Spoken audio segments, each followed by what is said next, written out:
Hello, and welcome back to Baby Elias's stories.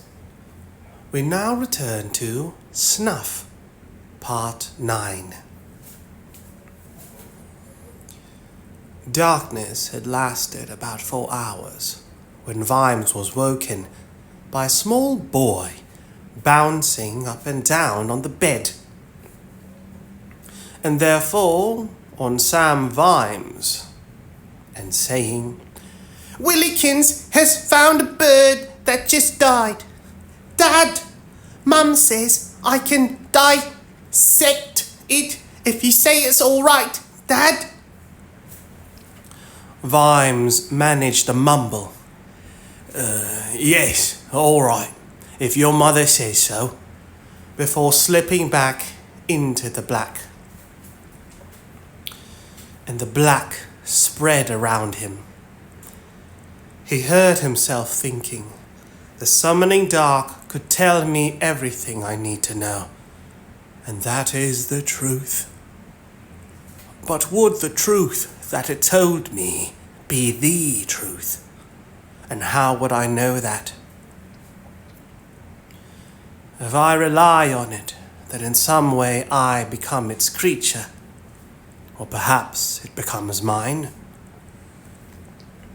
Perhaps we have an accord, and it helped me under Coombe Valley, and because of that the world is a better place. Surely the darkness has no reason to lie. I've always liked the night, the dead of night, those nights that are sheer blackness, making dogs nervous, and causing sheep to leap their hurdles out of terror. Darkness has always been my friend, but I cannot let it be my master, though sooner or later I will have to take an oath. And if I lie, me, the chief policeman, then what am I? How could I ever again rebuke a copper for looking the other way?" He turned over among the pillows, and yet the cause is good. It is a good cause. The man Stratford did kill the goblin girl. The man Stratford did kill the goblin girl. I have the evidence of his associate, and the word of being whose assistance has been of material use to society. Admittedly, I have put a man in fear, but then people like Flutter are always in fear. And better that he fears me than Stratford, because I at least know when to stop. He's just another red ball on the baize. And for that matter, I suppose, so is Stratford. He'll have a boss. They always have a knobby boss, because nearly everybody around here is either a worker or knobby. And as far as I know, practically everybody doesn't have a good word to say for goblins. It's a target-rich environment. And the trouble with a target-rich environment is that it is useless if you don't know which target you have to aim at. Vimes dropped back into deep sleep and was almost instantly shaken awake by the best efforts of his son, industriously pounding on the heap that was Vimes in slumber.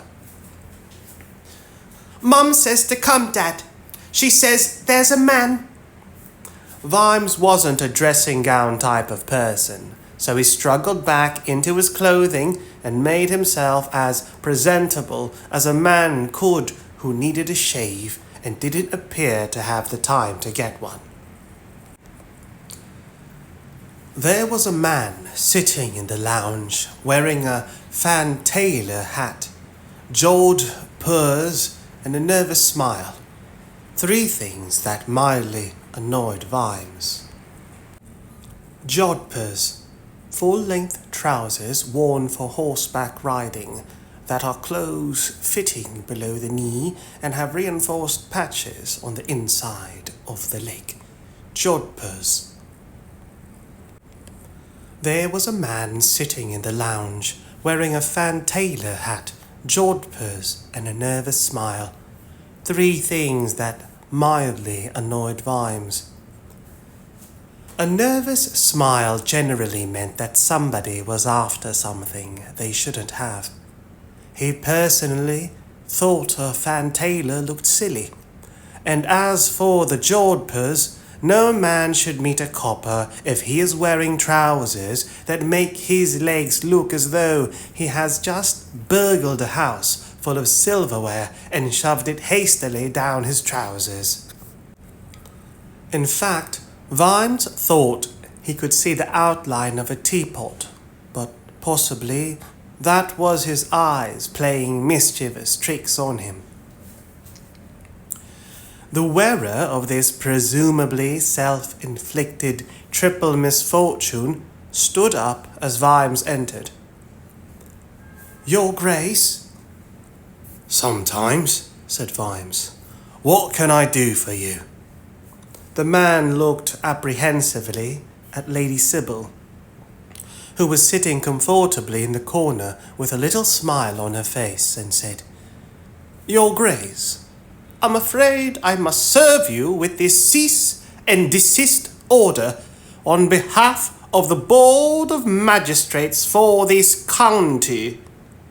I am very sorry about this, Your Grace, and I hope you will understand that it does go against the grain to have to do this to a gentleman, but no one is above the law, and the law must be obeyed. I myself am William Stoner, clerk to said justices." Mr. Stoner hesitated because Vimes had strolled over to the door. "Just making sure you don't leave in a hurry," said Vimes as he locked the door. "Click. Do sit down, Mr. Stoner, because you're just the man I want to talk to." The clerk sat down carefully, clearly not wanting to be that man. He held in front of him a scroll with a red wax seal affixed, the kind of thing believed to make a document official, or at least expensive and difficult to understand, which, in fact, amounts to the same thing. Suddenly, Vimes realized that all those years being confronted by Lord Veterinary had in fact been a masterclass, had he but known. Well, it was time for the examination. He went back to his chair, sat back comfortably, steepled his fingers together and frowned at the clerk over the top of them for 10 whole seconds. A length of time that used to unnerve him every time it happened, and so should surely work on this little tit. Then he cracked the silence with, "Mr. Stoner, several nights ago, murder was committed on my land. Land ownership means something around here, doesn't it, Mr. Stoner? It appears that this was done to implicate me in the disappearance of one Jethro Jefferson, a blacksmith. You may consider me somewhat offended, but that was nothing like the amount of offence I experienced when I met Constable Feeney Upshot, our local copper, a decent lad, kind to his old mum, who nevertheless seemed to feel that he answered to a mysterious board of magistrates rather than to the law. The magistrates. Who are the magistrates? Some kind of local body. There appears to be no oversight on these people. No circuit judge, and I haven't finished talking yet. Mr. Stoner, his face grey, sank back into his seat. So did Vimes, trying not to catch Sybil's eye in case she laughed. He made his face a mask of calm again and continued. And it appears, Mr. Stoner, that officially, in this parish, goblins are vermin. Rats are vermin, so are mice, and I believe that pigeons and crows may be also. But they don't play the harp, Mr. Stoner, and they don't make exquisitely configured pots. And, Mr. Stoner, they do not beg for mercy. Although I must say I've seen the occasional mouse attempt it by wriggling its nose winsomely, which did indeed lead me to put the hammer down. But I digress. Goblins may be wretched, unhygienic, and badly fed, and in that they are pretty much like the commonality of most of mankind. Where will your magistrates put the ruler, Mr. Stoner? Then again, we don't use a ruler in Ankh-Morpork, because once the goblins are vermin, then the poor are vermin, and the dwarves are vermin, and the trolls are vermin. She wasn't vermin, and she pleaded not to die. He leaned back and waited for Mr. Stoner to realize that he did in fact have the power of speech. When he did so, the clerk dealt with his situation in true clerky fashion by ignoring it. Nevertheless, Mr. Vimes, you are out of your jurisdiction and, I may say, encouraging Constable Upshot in ways of thinking and, I might say, behaviour that will bode ill for him in his career. The clerk got no further than that because Vimes interrupted with, What career? He has no career. He's a copper all by himself, except maybe for some pigs. He's a good lad at heart, doesn't scare easy, and he writes with a clear, round hand and can spell too, which in my book makes him automatically sergeant material. As for bloody jurisdiction, murder is the crime of crimes. According to the Omnians, it was the third crime ever committed. Footnote. The first two being common theft and public indecency. End footnote. According to the Omnians, it was the third crime ever committed. I know of no society anywhere in the world that doesn't consider it a crime to be pursued with vigour. Understand? And as for the law, don't try to talk to me about the law. I am not above the law, but I stand right underneath it and I hold it up. And currently I work with Mr. Feeney and we have an accessory to murder in his cell, and justice, not convenience, will be served. Well done, Sam, said Sybil loyally, giving the small but distinctive clap that people give when they want other people to join in.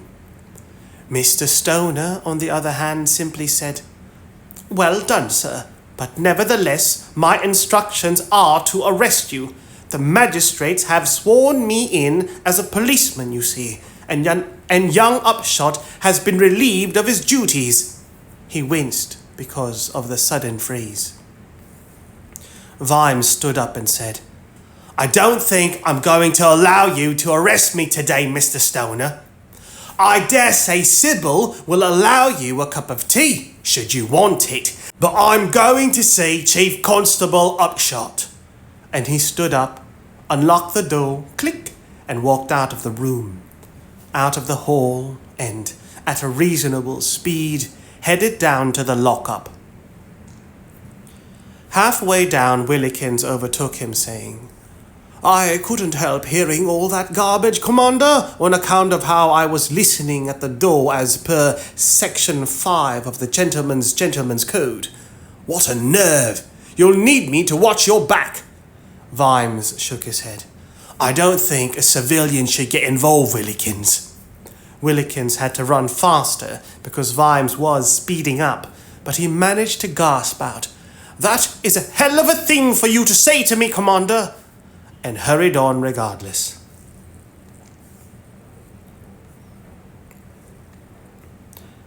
Something was going on at the lockup. It looked to Vimes as though it might be a domestic disturbance, a ruckus, possibly a fracas, or even a free-for-all, in which case it was definitely unlucky for some. A happy thought occurred. Yes, maybe it was an affray. Always a useful word.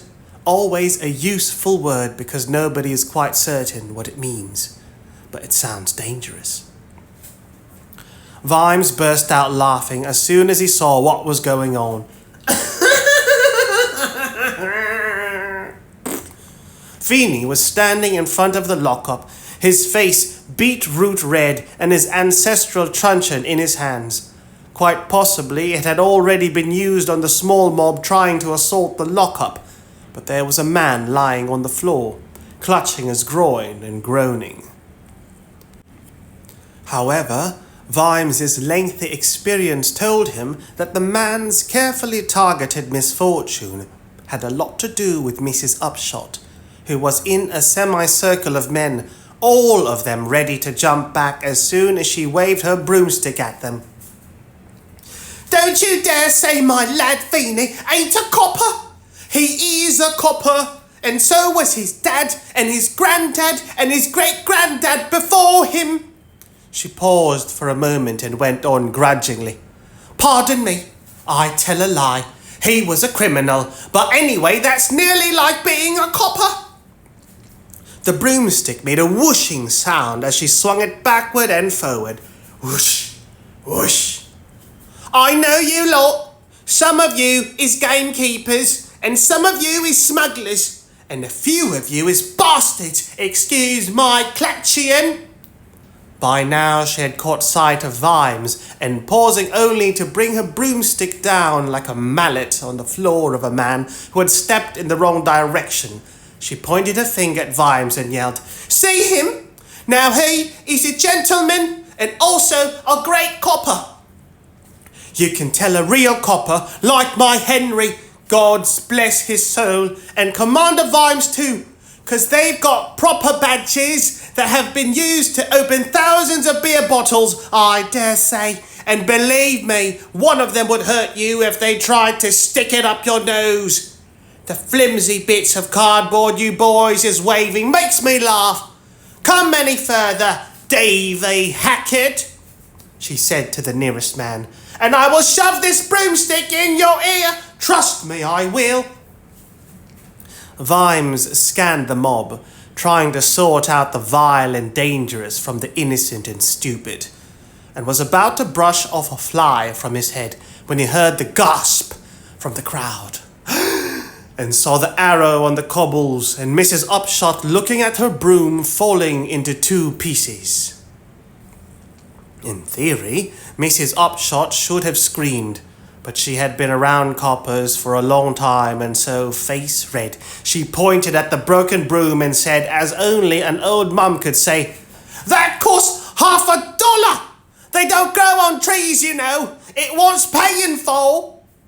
Instantly, there was the jingle of frantic hands and pockets. One man with great presence of mind removed his hat, and coins showered into it. Since many of these coins were dollars and half-dollars snatched in haste, Mrs. Upshot would clearly be self-sufficient in broomsticks for life. But Feeney, who had been simmering, smacked the hat to the ground just as it was proffered. "No, that's like a bribe, Ma. Someone shot at you. I saw the arrow. It came straight out of this lot, right out the middle. Now, I want you to go inside, Ma, 'cause I'm not going to lose you as well as Dad, understand? Damn well get inside the house, Ma. The reason being, the moment you shut the door, I intend to show these gentlemen their manners." Feeney was on fire. If a chestnut had fallen on his head, it would have exploded, and his rage, pure righteous rage, the kind of rage in which a man might find the idea and the inclination, and above all, the stamina to beat to death everyone around him, was a pant-wetting concern to the befuddled citizens, quite outweighing the secondary one, which was that there was at least $6 of anybody's money lying there on the cobbles, and how much of it could they get away with reclaiming? Vimes did not say a word. There was no room to say a word. A word might dislodge the brake that held retribution in check. Feeney's ancestral club over his shoulder looked like a warning from the gods. In his hands it would be sudden death. No one dared run. Of a certainty, to run would be to make yourself a candidate for whistling oaken crushing. Now, perhaps, was the time. Chief Constable Upshot, may I have a word, as one policeman to another? Feeney turned on Vimes a bleary look, like a man trying to focus from the other end of the universe. One of the outlying men took this as a cue to leg it, and behind the crowd there was a thump, the voice of Willikins saying, "Oh, I do beg your pardon, your grace, but this gentleman stumbled over my feet. Regrettably, I have very large feet." And to accompany the apology, Willikins held up a man whose nose would probably look a lot better by the end of next week.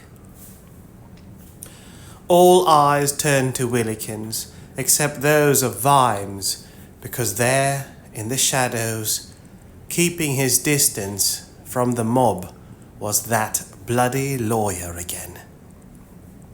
Not with the mob, obviously. A respectable lawyer could not be part of a mob. Oh no. He was just there, watching. Feeney glared at the rest of the men, because tripping can come so easily to a man. "I appreciate your man's assistance, Commander, but this is my manner, if you know what I mean, and I will have my way." Feeney was panting heavily, but his gaze swept backward and forward to find the first man to move, or even look like someone about to move some time in the future. "I am a policeman! Not always a good one, or a clever one, but I am a policeman, and the man in my lockup is my prisoner, and I'll defend him to the death. And if it's the death of some bastards who stood in front of my old mum with crossbows they didn't know how to use, well, so be it." He lowered his voice to less than a scream. "Now, I know you, just like my father did, and Grandad too. Well, some of you at least. And I know you ain't as bad as all that." He stopped for a moment, staring. "What are you doing here, Mr. Stoner?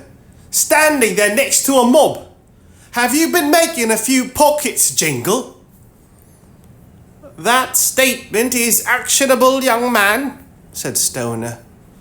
Vimes carefully made his way to Stoner and whispered, "I won't say you're pushing your luck, Mr. Stoner, because your luck ran out the moment you set eyes on me." He tapped the side of his nose.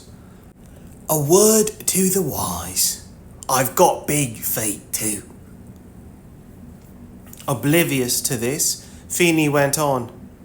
"What I want you all to know is that a few nights ago, a goblin girl up on the hill was chopped up while she was pleading for her life. That's bad. Very bad.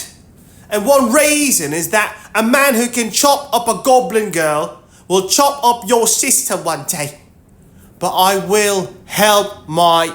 Feeney hesitated and then said, "colleague, Commander Vimes, and will bring those responsible to justice. And that ain't all. Oh dear me, not by a long chalk. Because you see, I know, just like you do, that 3 years ago a load of goblins were grabbed in the night and rounded up to be sent down the river. My poor old dad did what he was told and turned a blind eye, but I ain't doing the same thing.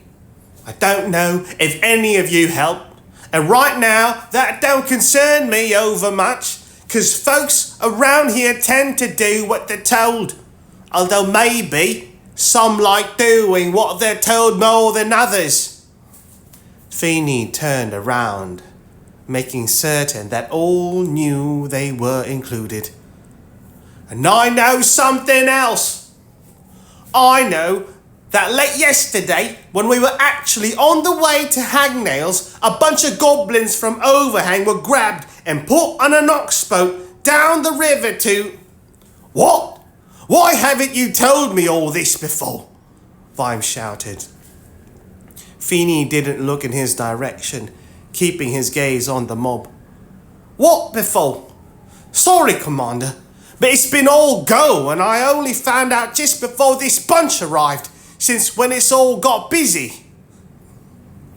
The boat probably came past here while we were still opening barrels and hangnails. This lot wanted me to hand over our prisoner, and then of course my old mum got involved, as it were, and you know it's always difficult when it involves an old mum. I never told anyone to move, did I? This was to a man in some distress, who was almost bent double with his hands on his groin. I'm very sorry, Feeney, Constable, Chief Constable Upshot, but I really need the privy, if it's all the same to you. Please, thanking you very much. Vimes looked down at the crouching man and said, Oh dear me, it's you, Mr. Stoner. Willikins, do take him somewhere where he can go about his business, will you? Be sure to bring him back here, and if it turns out that he didn't really need to do any business, do him the courtesy of making sure that he does. He wanted to say a great deal more at this time, but this was, after all, Feeney's patch, and the lad was surprisingly good at it when it came to pushing people who pushed old mums. And the boy hadn't finished yet. His mood had simply moved from molten steel to cold, hard iron. Before I tell you what happens next, gentlemen, I'd like to draw your attention to the goblin sitting up there in the tree, watching you all. All you who are locals know Stinky, and you know sometimes you give him a kick, or sometimes he blags a cigarette off you, and sometimes he runs you a little errand, yes? There was a sense of sweating relief among the crowd that the worst appeared to be over now. In fact, it had only just begun. Commander Vimes would like you to know, and so indeed would I, that the law applies to everybody, and that means it applies to goblins as well. There was a certain amount of nodding at that, and Feeney continued. But if the law applies to goblins, then goblins have rights, and if goblins have rights, then it would be right to have a goblin policeman attached to the Shire force. Vimes looked at Feeney with amazement and a not inconsiderable amount of admiration that had got them. They had all been nodding, and he had led them by the nod, and before they knew it, they were nodding at a goblin officer. Well, gentlemen, I am intending to make Stinky a probationary special constable, just so he can keep me up to date with what's happening up on the hill. He'll have a badge, and anyone giving him a kick from now on will be assaulting a police officer in the course of his duty. I think the penalty for doing that is not just being hanged, but also to let you bounce up and down for a bit afterward. This is an internal force decision. which does not require the authority of any magistrate. Is that not so, Commander Vimes? Vimes was amazed at how his mouth responded without any reference to his brain. Yes, Chief Constable Upshot, as per Section 12, Part 3 of the Laws and Ordinances of Ankh-Morpork, generally considered a model for police procedure, he added confidently, knowing that no one present would have ever clapped eyes on them and would quite likely not be able to read them even if they had. Inside, Vimes winced. He got away with having dwarves, trolls, and finally even werewolves and vampires in the watch, albeit on certain obvious conditions. But that had been the result of leverage over the years. Veterinary always said, "What is normal? Normal is yesterday, and last week and last month taken together." And Vimes supposed they had slipped things in one at a time to allow normal to gradually evolve. Although Mr. Stinky, or rather probationary special constable Stinky, had really better confine his policing activities to the cave. Yes, not such a bad idea at that. Indeed, if only he could get them to leave chickens alone, maybe normal would have a chance.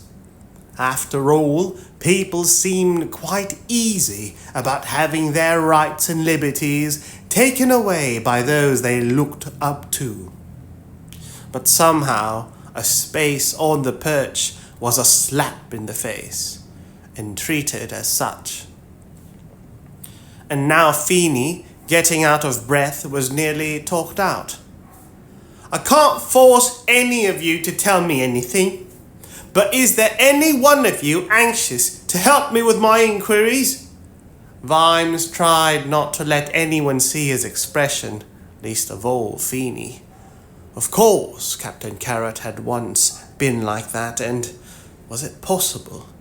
Maybe even young Sam Vimes had been like that too. But surely anyone could see that you never expect people who are part of a crowd to put up their hand and pipe up, "Yes, Constable, I'd be very happy to tell you everything I know, and I'd like these fine gentlemen here to be my witnesses." What you did do after a performance like that was just wait. Wait until somebody sidles up and whispers something when you are alone, or just tilts his head in the right direction, or, and this had happened to Vimes, writes 3 initials in the spilled beer on a bar top, and industriously wipes it clean within 2 seconds. Some bright spark would think, you never know your luck. After all, Feeney could be a coming man, right?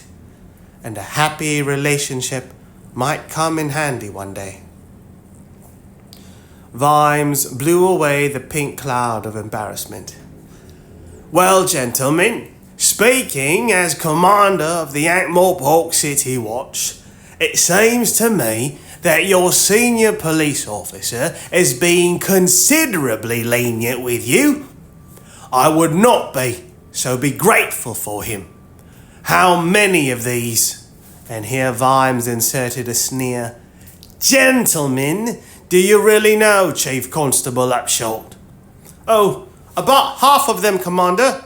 That's to say their names, families, home addresses and similar. The rest of them are from other places. I can't say that they're all angels, but they're mostly not too bad." This sensible little speech in the circumstances earned Feeney a few smirks and a certain relieved look all around, and happily an opening for Vimes, who said, "So, which one of them had an arrow ready in his crossbow, do you think, Mr. Feeney?" But before Feeney had time to open his mouth, Vimes had spun round to confront the returning Mr. Stoner, whose digestion had let him down. Willikins, whose instincts seldom failed, was still keeping an eye on him. Loudly and cheerfully, Vimes said, "I see that my good friend Mr. Stoner is back, and he's a lawyer, and I'm a policeman, and we know how to talk to one another. Do come this way, Mr. Stoner." He grabbed the unwilling lawyer gently, but firmly by the arm, and led him some way from the crowd who watched. Vimes was pleased to see, with immediate deep suspicion. "You are a lawyer, are you not, Mr. Stoner? Not a criminal lawyer by any chance?" No, Your Grace. I specialize mostly in land and property matters." "Ah, far less dangerous," said Vimes. "And I suppose you're a member of the Ankh-Morpork Bar, presided over by my old chum, Mr. Slant?" He had said it convivially, but Vimes knew that the name of the old zombie would strike terror into any lawyer's heart, although whether Mr. Slant still had one of his own was questionable. And now Mr. Stoner must be thinking quite quickly, if he had any sense, and read his law journal between the lines, he would be aware that while Mr. Slant would bow, rather stiffly, to the rich and influential, he did not like mistakes, and he did not like seeing the law being brought into disrepute by inept lawyers and laymen, believing that this particular duty should be left to senior lawyers, such as Mr. Slant, who could do it with care and panache, and 300 Ankh-Morporkian dollars an hour. And Mr. Stoner should be thinking that since it appeared that landowners around here had made up the law to suit themselves, which was the prerogative of the legal profession as a whole. Mr. Slant would not be a happy zombie, and as custom and practice now dictated that he should no longer walk around groaning with his hands held out directly in front of him, one of them perhaps holding a severed head for effect. He was known to vent his still considerable spleen on snotty young lawyers with ideas above their station by talking to them for some time in a calm, low voice, causing them to say afterward that the severed head was, by contrast, the vegetarian option. Vimes watched the young man's face as he considered his meager options and found that there was no plural. "I did endeavour to properly advise the justices as to their situation, of course," he said like a man rehearsing a plea, "but I'm sorry to say that they took the view that since they own the land hereabouts, then they decide the law of said land. I have to say that they are, in themselves, quite decent people." Vimes was surprised at how well his temper was keeping these days. He said, "Land. I quite like land. It's one of my favourite things for standing on. But land and landlord and law, well, a man might get quite confused, yes? Especially in the presence of a pretty good fee. And it's quite easy for people to be jolly decent people when they can afford to hire thoroughly undecent people. People that don't even need orders. Just a nod and a wink." At this point, there was a roll of thunder, not really appropriate to the last comment, and therefore without occult significance. Nevertheless, it was a giant roll that trundled around the sky, dropping blocks of sound. Vimes looked up and saw a horizon the colours of a bruise, while all round him the air was calm and warm, and insects and other creatures that he couldn't guess at were buzzing in the undergrowth. Satisfied that he need not look for cover yet, he turned his attention back to the squirming lawyer. "May I suggest, Mr. Stoner, that you suddenly develop a pressing reason to go to the city and possibly talk to some of the senior lawyers there. I suggest that you describe yourself as foolish, and when they see your damp trousers, that will act as corroboration, believe me. If necessary, I might find it in my heart to make a statement on your behalf, to the effect that I think you were silly and badly led rather than criminal. The look of gratitude read well, and Sir Vimes added, "Why don't you try criminal law? It's mostly grievous bodily harm and murderers these days. You could call it ointment for the soul. Just a couple of things, though. What did you know about goblins being sent downriver? And what do you know about the disappearance of Jefferson the blacksmith?" It's never nice to face a difficult question when you're thinking about getting on a horse and travelling long distances at speed. "I can assure you, Your Grace," replied the man, "that I know nothing about the disappearance of the smith. If indeed he hasn't simply gone to work elsewhere. And goblins, yes, I know that some were sent away some years ago, but I took up this post 2 years back, and I cannot comment on those circumstances," he added primly. "I have no knowledge whatsoever of any goblins being dispossessed of their accommodation lately, as the chief constable appears to believe." Turning his back so the craning crowd could not easily see what was happening, Vimes glared at him. "I congratulate you on your careful ignorance, Mr. Stoner." He then grabbed the prim lawyer by the neck and said, "Listen to me, you little shit. What you tell me may, strictly speaking, be true. But you are a bloody stupid lawyer if you haven't realized that a bunch of landowners cannot decide all by themselves that anything they want to do is the law. If you want to keep in with both sides, Mr. Stoner, and I imagine that you do, then you might find a moment in your busy schedule to tell your former employers that Commander Vimes knows all about them and Commander Vimes knows what to do about them. I know who they are, Mr. Stoner, because Chief Constable Upshot has given me a list of names." Vimes gently released the pressure and said quietly, "Very soon this will be an unfortunate place for you, Mr. Stoner." Then, turning so that the crowd could see, he took the bewildered lawyer's hand, shook it lavishly, and said loudly, "Thank you very much for such valuable information, sir. It'll make my investigations a whole lot simpler, I can tell you. And I'm sure that Chief Constable Upshot will feel exactly the same way. It would be a much easier life for all of us if other upstanding folk were so quick to assist the police with their inquiries."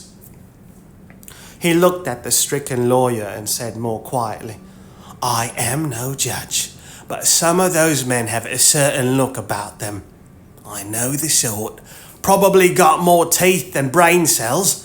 And now, Mr. Lawyer, they're wondering how much you know and how much you've told me. I wouldn't stop to pack if I was you, and I hope you've got a fast horse." The lawyer left at speed, and at a meaningful nod from Feeney, so did the mob, more or less evaporating into the scenery. And Vimes thought, "Another one snookered. Get the reds, get the colours, but sooner or later you're after the black." And now he was left with the company of only Willikins and the chief constable, who looked around like someone realizing that he might not only have bitten off more than he could chew, but also more than he could lift. He straightened up when he saw Vimes looking at him. It was time for a little reinforcement. So Vimes walked over and slapped the lad in the back. Well, I don't know. I'm sure. Well done, Chief Constable Upshot. And this time I'm not laughing at you, Feeney. And I'm not making fun. I'm not talking you down, and I cannot believe that you are the lad I met only a few days ago. You stood up to them, right enough. A bunch of dangerous idiots, with a lawyer. They shot an arrow at my old mum. Oh, they said they didn't, 'cause they was hoping to frighten us off. They said they had no arrows, so I said, quick as a wink, well, you wouldn't have any arrows now if you shot them at my old mum, would you? So that proves it. I told them, I said, that's logic, and they didn't know what to say. Well, I'm at a loss for words myself, Feeney, because it seems to me that I heard you say some more goblins were sent down river yesterday. How did you find that out? Feeney waved a thumb in the direction of the lockup and grinned. Here's the key, sir. Just you go and talk to our prisoner. You'll love it, sir.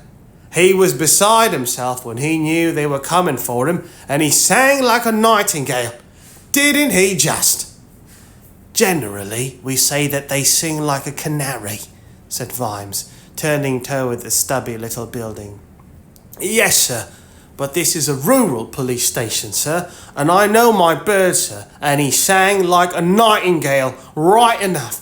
A beautiful, watery cadence, sir, second only to the trill of the robin, in my opinion, possibly occasioned by his being really, really scared, sir. I'll have to slosh a bucket in there in a minute. Well done again, Feeney. Might I suggest at this time that you go in and see to your old mum? She'll be worried about you. Old mums do worry, you know.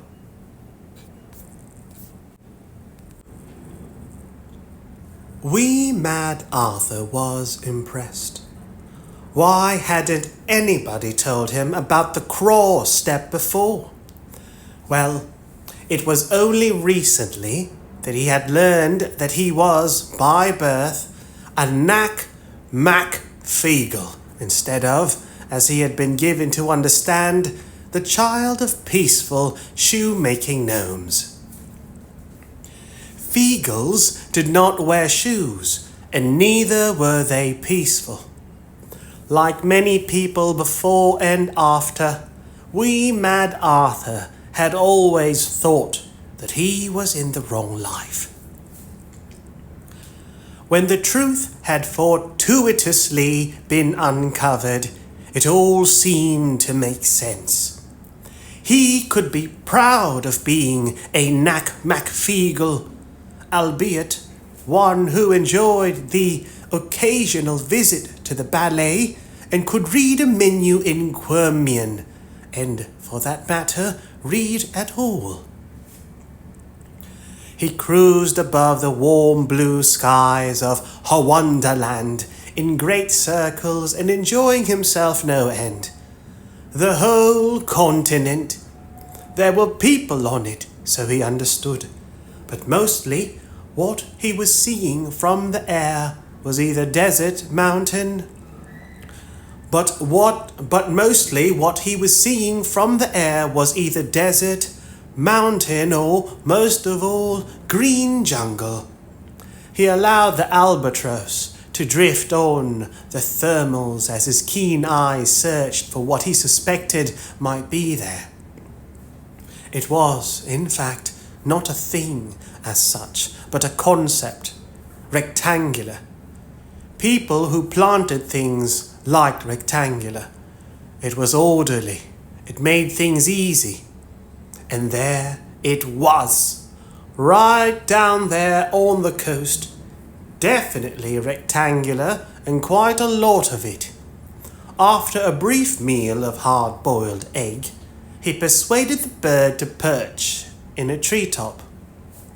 Jumping to the ground was no fearsome undertaking for one of Feegle's stock. As evening began to fall, wee Mad Arthur walked through line after line of fragrant tobacco plants, but also noticeably rectangular. In this land where geometry was rare were the sheds, visible not far away. He moved stealthily to begin with, and increasingly more stealthily when he saw the pile. White and complex in the gloaming, the whiteness consisted of bones, small bones, not feeble, but far too small for human. And then, when he investigated further, he saw the corpses. One of them was still moving, more or less. Wee Mad Arthur recognized a goblin when he saw one.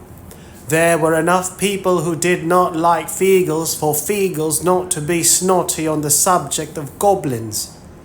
They were a damn nuisance, but even Feagles would be happy to agree that so were they themselves. And being a nuisance is not something you should die of.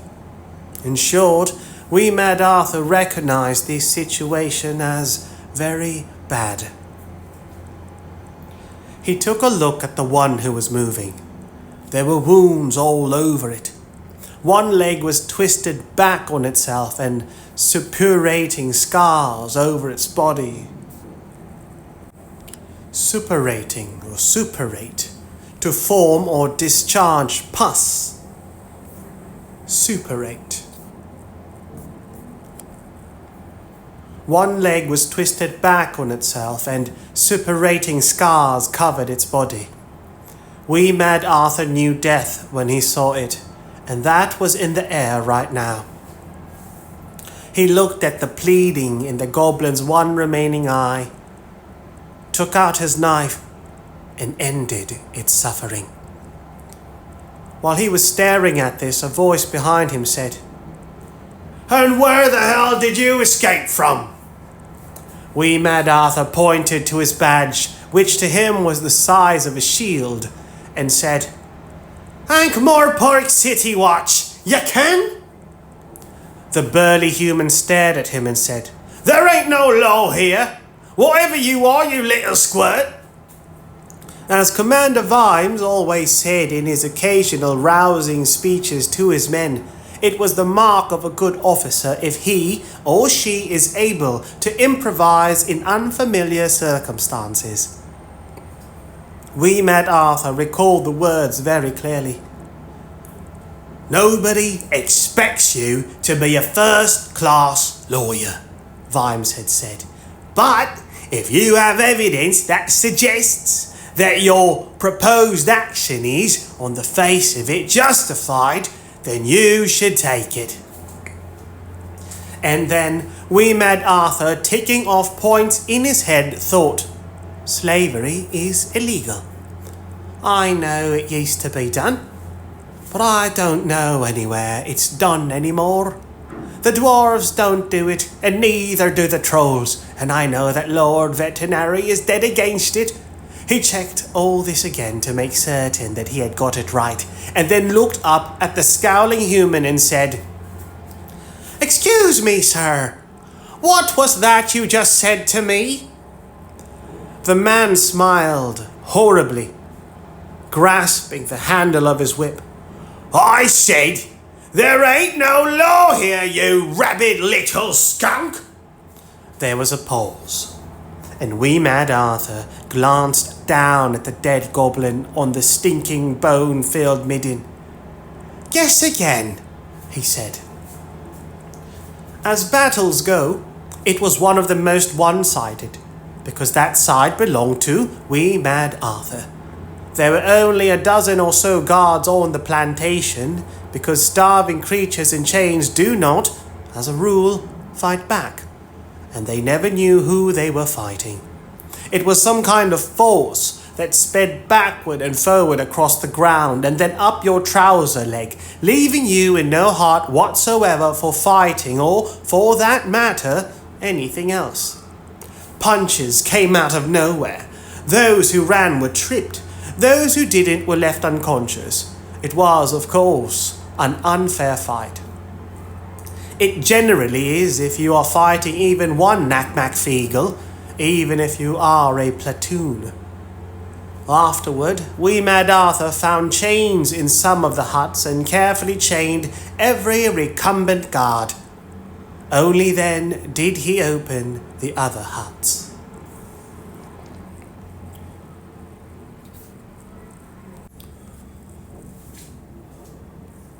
The iron door of the lock-up slammed against the stone as Vimes entered. Nevertheless, he was taking care where he placed his feet. And Mr. Flutter sang. He certainly sang. Vimes was in no ornithological position to judge the singing. Ornithology, a branch of zoology dealing with birds. Ornithological. Vimes was in no ornithological position to judge the singing in terms of nightingale or robin equivalent, but even if he had sung like a frog, it would not have mattered, because he sang about a moocher called Benny No-Nose, who hung about as such men do in the hope of picking up unconsidered trifles and had traded a pair of boots. I don't know where they came from, and no more do you, okay? For a turkey the very evening before the nightmare began for Ted. Well, sir, Flutter told him, you asked me about what happened years ago, see? And what with one thing and another, what might have happened yesterday didn't cross my mind, if you see what I mean. It was all so sudden-like. Anyway, yeah, he said they'd coupled a tender behind a 2 oxen river boat that afternoon, and it smelled to him like goblins. Him living near their cave and overhang. And you never forget that smell.